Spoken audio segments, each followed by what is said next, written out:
Joining us now, Florida Congressman Brian Mast. He sits on the House Foreign Affairs Committee and joins us now. Congressman, how would you currently assess the risks and the tensions between the U.S. and China, and why does Taiwan matter? Tensions are high. I've compared it before to say it's the new East-West Germany of this Cold War between China and the United States of America. But there's a big difference in this. It's going much more to hard power than it is to espionage and spy games with what we see taking place. You mentioned a number of things. I'm not going to recap everything you mentioned, but those war games, quote unquote, precision strikes on key targets in Taiwan. That's what China was doing. It wasn't just a few ships and a few aircraft. It was over 70 bombers, 70 fighter jets, over a dozen major Navy vessels of China. You picture that like Fleet Week in New York. That is nothing compared to what went on there.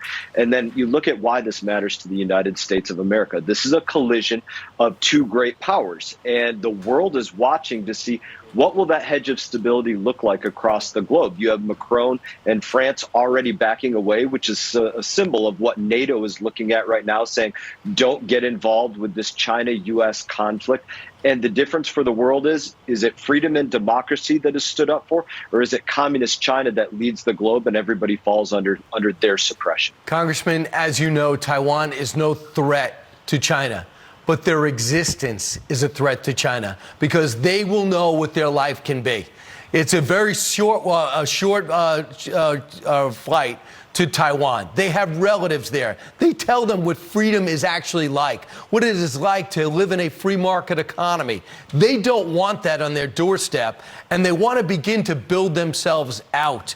Do you think that South Korea, Japan, even Vietnam want us to take, and Australia want us to take a more active role? Or are they worried if we get more active, it might bring China to war? No, I think they want to see our active participation. They want to see our strength, and they are in a difficult position to voice that. Let's go back to Taiwan to talk about this. In the face of those war games that China was conducting, they said they're not going to escalate. They're not going to do something that causes further dispute.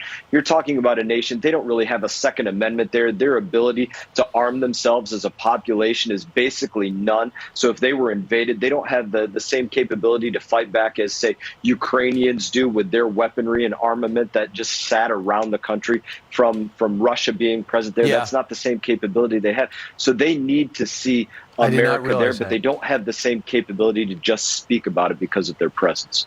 All right, so I want to bring it to this other story. It's one of the biggest stories that is getting bigger by the day. Up until last week, we did not know that our intel has been compromised. Our conversation have been public in small websites, and now it's on Telegram for the world to see. We didn't even know about it till the Wall Street Journal put it in the paper on Thursday, and our Secretary of Defense is scrambling in the Pentagon to find out where these leaks are coming from, why they are so embarrassing, and how to stop it. So where do we stand on this? Have you been briefed? We haven't been briefed on this yet. Clearly, Kirby doesn't even know what he's looking at with this. He expressed that in his remarks as it related to these leaks. But here's what we can tell you about this. Whenever you hear about something being classified, why it has to continue to be classified and you can't talk about it, the term is always thrown out: sources and methods. So what you have here being very evidently on display is sources and methods of the United States of America. And not just surveillance, not just what we see, but what do we predict? What are the analytics out of what have we seen with numbers? Where are we changing numbers potentially because of the way you want to propagandize different things going on with the Russian-Ukraine war? You can't discount that some of this could very really be Russian disinformation, unlike what they said with the election of President Trump. This could be a real example of Russian disinformation. They're very good at that, but you are looking at potentially sources and methods out there. Yeah, and we don't know how it got out. We don't know if there's an Edward Snowden in our midst, but we can't even characterize how bad the damage is because they're not quite done with it. And it's been happening since January. Unbelievable. Thanks, Congressman. I appreciate it. All the best.